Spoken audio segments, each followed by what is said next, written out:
नमस्कार दोस्तों, गुरु पूर्णिमा के अवसर पर आप सभी को बहुत सारी शुभकामनाएँ और सभी गुरुजनों को मेरा प्रणाम। दोस्तों, बिहार लोक सेवा आयोग की प्रारंभिक परीक्षा में एक बार इस सवाल को पूछा गया था कि हिंदू धर्म में कुल कितने चिरंजीवी हैं? चिरंजीवी का साफ-साफ अर्थ होता है अमर, ऐसे व्यक्ति जो समय के अंत के बाद भी होंगे।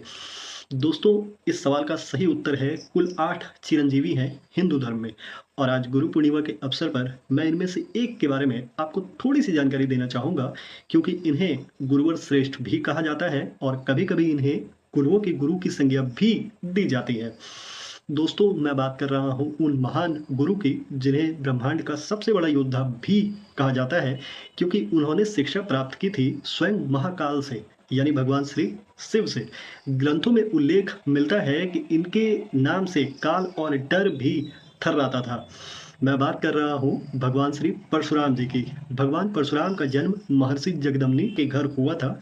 मैं आपको बता दूँ कि कई ग्रंथ कहते हैं कि भगवान श्री परशुराम भगवान श्री विष्णु के छठे अवतार थे।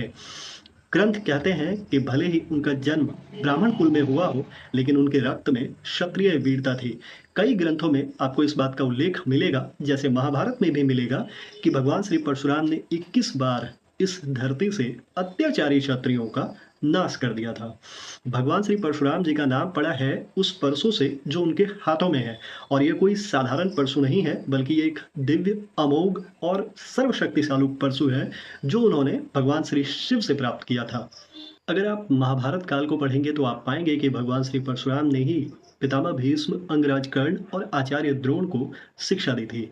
दोस्तों, भगवान श्री परशुराम के लिए कहा जाता है कि ना तो वो समय के अधीन थे और ना ही मृत्यु के, इसलिए वो चिरंजीवी हैं। स्कंद पुराण और भविष्य पुराण में तो शायद यहाँ तक कहा गया है कि जब भगवान श्री विष्णु कल की अवतार लेंगे तो उन्हें भी शस्त्र देने के लिए भगवान श्री परशुराम आएंगे। शिव शून।